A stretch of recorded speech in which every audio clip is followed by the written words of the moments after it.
Assalamualaikum teman-teman. Perkenalkan, kami dari mahasiswa Universitas Buana Perjuangan Karawang dari jurusan akuntansi kelas AK18E. Di sini kami akan mempresentasikan tentang laporan arus kas pemerintah. Tujuan dari presentasi ini untuk melengkapi tugas mata kuliah akuntansi pemerintah. Sebelum memulai ke materi, saya akan memperkenalkan nama kelompok terlebih dahulu. Perkenalkan, nama saya Gita Puji Lestari dan ada rekan saya bernama Rohmawati Uswatun Hasanah, Dewi Yuniar, Selvi Oktavianggi Wandani, Mega Rosdiana. Berikut kita akan presentasikan. Mohon disimak ya. Saya Rohmawati Uswatun Hasanah akan mempresentasikan tentang laporan arus kas pemerintah. Pengertian arus kas. Laporan arus kas merupakan laporan yang menyajikan informasi mengenai penerimaan dan pengeluaran kas melalui kas pemerintah atau daerah selama periode tertentu. Pada dasarnya, aktivitas keuangan pemerintah sebagian besar merupakan penerimaan dan pengeluaran kas daerah dalam rangka pencapaian sasaran-sasaran yang ditetapkan. Laporan arus kas menggambarkan arus kas masuk dan arus kas keluar. Arus kas masuk dapat berasal dari penerimaan tunai, pendapatan, penjualan aset tetap, pencairan dana cadangan, sedangkan laporan arus kas keluar misalnya pembayaran tunai belanja pegawai, belanja modal, pembayaran cicilan hutang. Manfaat informasi arus kas. Informasi arus kas masuk dan keluar dalam laporan arus kas bermanfaat untuk melihat transaksi kas di masa lalu dan memprediksi arus kas di masa yang akan datang. Standar Akuntansi Pemerintah atau PSAP nomor 3 mengungkapkan bahwa laporan arus kas bermanfaat. Yang pertama, sebagai indikator jumlah arus kas di masa yang akan datang serta berguna untuk menilai kecermatan atas taksiran arus kas. Yang kedua, sebagai alat pertanggungjawaban arus kas masuk dan arus kas keluar selama periode pelaporan.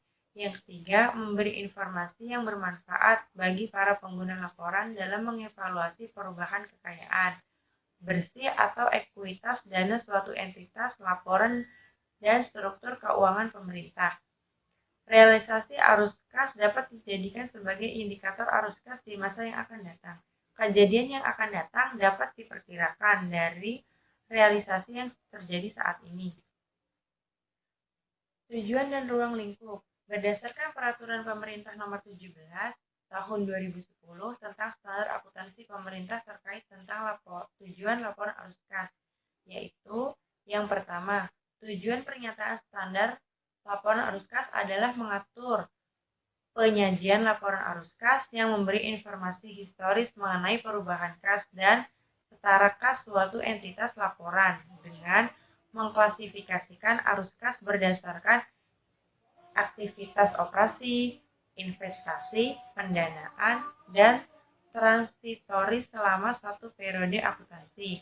Yang kedua, tujuan laporan arus kas adalah memberi informasi mengenai sumber, penggunaan, perubahan kas, dan setara kas selama satu periode akuntansi, serta saldo kas dan setara kas pada tanggal pelaporan. Informasi ini disajikan untuk mempertanggungjawabkan dan mengambil keputusan.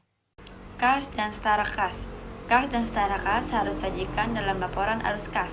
Selanjutnya, setara kas pemerintah ditujukan untuk memenuhi kebutuhan kas jangka pendek atau untuk tujuan lainnya. Untuk memenuhi persyaratan setara kas, investasi jangka pendek harus segera dapat diubah menjadi kas dalam jumlah yang dapat diketahui tanpa ada risiko perubahan nilai yang signifikan.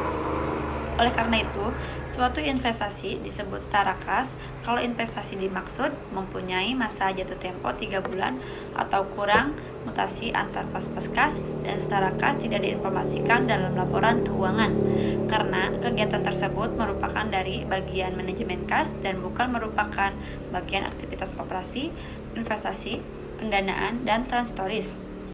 Entitas laporan arus kas. Pemerintah pusat, pemerintah daerah, masing-masing kementerian negara atau lembaga di lingkungan pemerintah pusat, dan satuan organisasi di lingkungan pemerintah pusat atau daerah atau organisasi lainnya jika menurut peraturan perundang-undangan, satuan organisasi dimaksud wajib menyajikan laporan keuangan.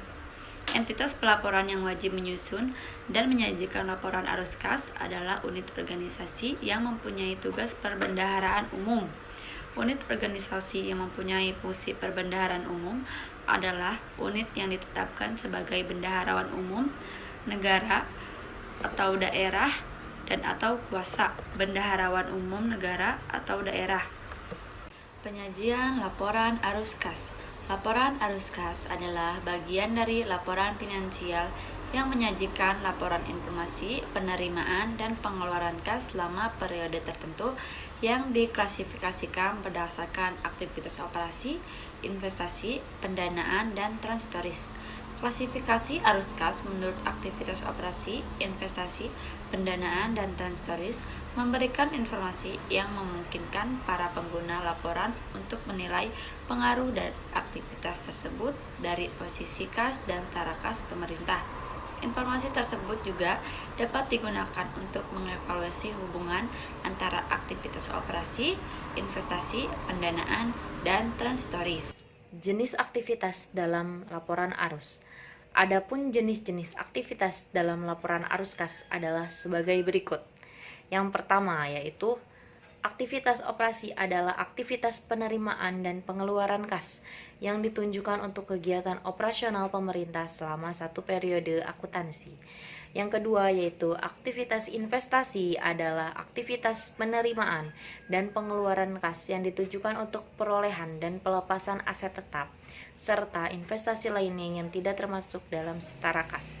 Yang ketiga yaitu aktivitas pendanaan, aktivitas penerimaan dan pengeluaran kas yang berhubungan dengan pemberian piutang jangka panjang dan pelunasan utang jangka panjang.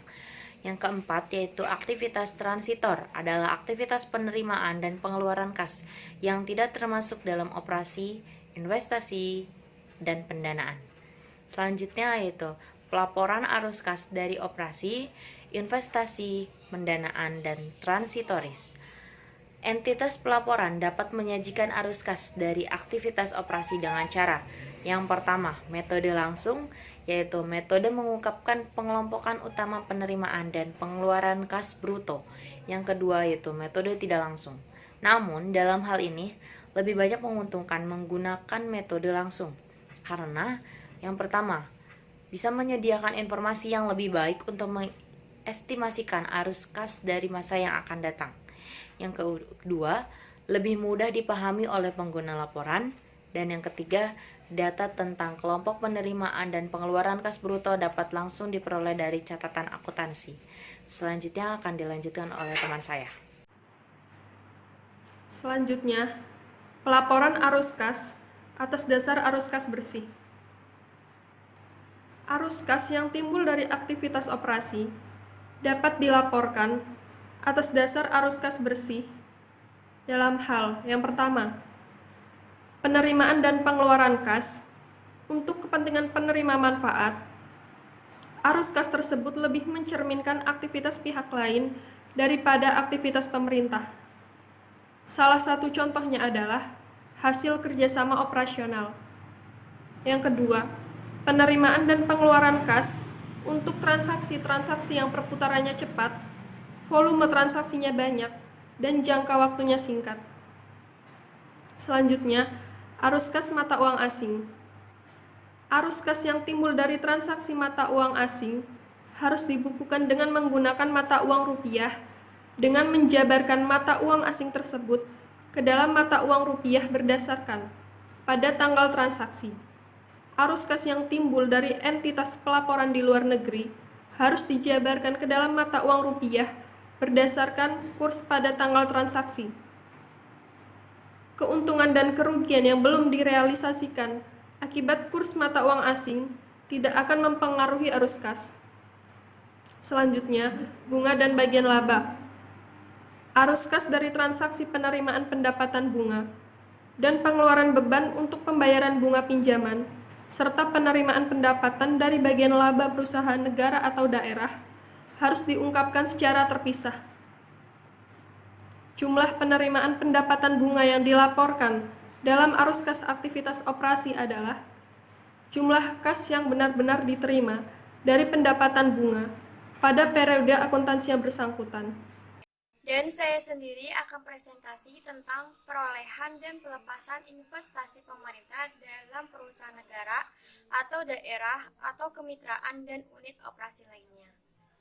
Pertama itu ada pencatatan investasi pada perusahaan negara atau daerah dan kemitraan dapat dilakukan dengan menggunakan dua metode, yaitu metode ekuitas dan metode biaya. Arus kas yang berasal dari perolehan dan pelepasan perusahaan negara atau daerah dan unit operasi lainnya harus disajikan secara terpisah dalam aktivitas investasi. Hal-hal yang diungkapkan adalah: 1. Jumlah harga pembelian atau pelepasan.